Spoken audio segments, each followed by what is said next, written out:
안녕하세요. 안녕하세요. 여러분. 저는 김사연. 배시라입니다. 네, 오늘은 여러분들이 좋아하는 농구에 대해서 이야기를 해보려고 하는데요. 농구 경기하는 거 되게 재밌잖아요. 농구에 대해서 조금 더 알고자 역사와 특성에 대해서 조금 이야기해보고자 해요. 자, 오늘 수업의 목표는 농구의 정의와 특성을 알 수 있고 농구의 역사를 알고 한국 농구의 역사적 배경을 설명할 수 있습니다. 또한 농구의 가치 및 핵심 역량을 학습하고 경기 상황에 적용할 수 있도록 수업을 한번 해볼 거예요. 자, 먼저 농구의 정의는 5명씩 이루어진 두 팀이 공을 패스하거나 드리블해서 상대방의 골대에 던져 넣는 경기예요. 자, 다음은 농구의 특성입니다. 각 5명씩 2개의 팀으로 구성된 1개의 공을 가지고 경기를 하는 특성을 가지고 있습니다. 농구는 공을 손으로만 다루며 패스와 드리블만으로 이동이 가능합니다. 상대팀 골대에 공을 넣고 상대가 우리 팀 골대에 공을 넣지 못하게 막는 운동이라고 할 수 있는데요. 공격과 수비의 형태로 이루어지게 돼요. 이 공격과 수비의 전환이 빠르기 때문에 속도감이 매우 높고 박진감이 넘치는 경기를 하게 됩니다. 농구는 혼자 하는 운동이 아니기 때문에 5명의 팀원들이 서로 협력하여 팀워크를 필요하게 됩니다. 경기 종료 후에 상대보다 점수가 더 많은 팀이 승리를 하는 방식으로 이루어지게 됩니다. 다음은 이 농구의 역사에 대해서 조금 알아보려고 하는데요.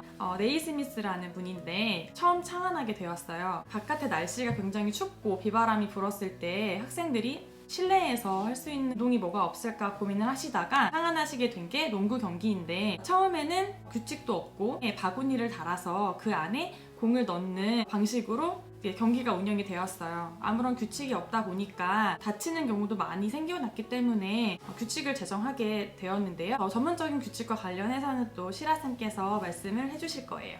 농구가 학교에서 시작이 됐죠. 체육 선생님에 의해서 농구 골대를 몇 미터 높이에 설치를 할지 고민을 했어요. 약 3m 높이에 골대를 설치를 했고 키가 큰 장신 선수들이 활약을 하게 되었고 그에 따라 관중들은 키 큰 선수들에게 많은 열광을 하고 호응을 했죠. 드디어 덩크슛이 등장합니다. 여러분도 많이 알죠? 그래서 사람들은 멋있고 화려한 슬램덩크 기술에 많은 열광을 했죠. 키 큰 선수들이 활약을 함에 있어 농구 골대 아래 어떤 현상이 발생을 했을까요? 골대 아래에서 선수들이 많이 몰리기 시작을 했어요. 농구 경기 진행 속도는 점점 느려지고 박진감이 떨어짐에 의해서 관중들은 경기장을 잘 찾지 않았어요. 관중들이 우리를 찾을까? 여러 가지를 생각을 했어요. 키에 제한을 두거나 골대를 더 높이면 어떨까 하는 다양한 방법들을 적용을 해봤지만 별 효과는 없었습니다. 드디어 등장한 것이 3점 슛이에요. 골대와 먼 곳에서 아치 모양으로 동그랗게 라인이 하나 그려져 있는데 그 라인이 바로 3점 라인이에요. 이때 3점 라인이 생기기 시작을 했어요. 그 라인 밖에서 던지면 3점으로 인정을 해서 키가 작은 선수들도 골대 아래가 아닌 골대에서 먼 곳에서 슛을 3점으로 인정을 받게 되었죠. 이렇게 하면서 키가 작은 슈터들이 많이 등장하기 시작을 했어요. 3점이 처음에는 관중들의 흥미를 불러일으키기 위해 등장을 했지만 점차 3점 슛의 가치를 알아가게 되었습니다. 3점 슛을 하게 되면 수비하기가 어렵고 골대 밑에 몰려있던 선수들을 바깥으로 불러낼 수 있었죠. 골든 스테이트의 스테판 커리 선수입니다. NBA에서 비교적 키가 작은 선수이지만 원하는 어떤 위치에서든 3점 슛을 성공시키는 대단한 능력을 갖추고 있죠. 덩크 3점 슛이 음양의 조화를 이루면서 농구가 인기 있는 종목으로 자리 잡게 되는데 많은 영향을 미쳤습니다. 한국 농구의 시작이 어떻게 이루어졌죠? 1907년에 YMCA 선교사에 의해서 처음 소개가 되었어요. 그리고 그 후에 미국인 또 반하트라는 또 분에 의해서 조금 더 널리 보급되고 생활화되었었던 것 같아요. 우리 한국 최초의 농구대회는 언제인지 혹시 아세요? 일제강점기 시대에 조선 경성부에서 개최한 제1회 전조선 농구 선수권 대회로 개최되었습니다. 농구가 올림픽 정식 종목으로 채택되어서 우리가 볼 수 있었던 때는 언제일까요?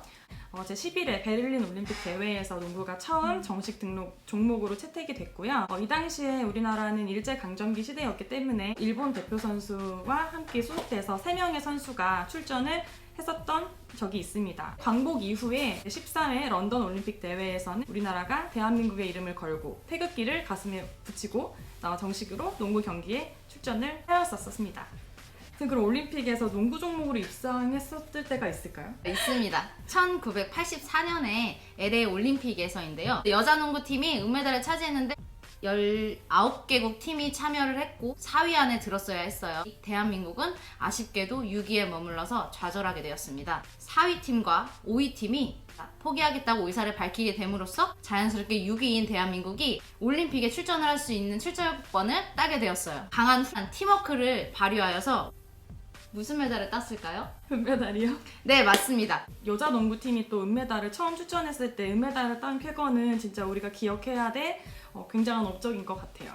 우리는 이제 어떤 아름다운 성장이 가능할지 시라쌤께서 이제 이야기해주세요. 우리가 스포츠 활동을 할 때 기초 체력을 향상을 시켜야 하잖아요. 내 스스로 경기에 참여하면서 규칙을 준수하는 마음을 가지고 실천을 함으로써 자기 자신을 조절할 수 있는 자기 조절 능력을 기를 수 있을 거예요. 경기 상황에 닥쳤을 때 농구는 포지션이 있습니다. 5개의 포지션이 있는데 책임감을 기를 수 있고 또한 우리 팀 선수들과 패스하고 서로 호흡을 맞추면서 협동심 또한 기를 수 있을 거예요. 상대팀 선수 또한 배려하고 심판에게 예의를 갖추면서 배려와 존중하는 자세를 가질 거예요.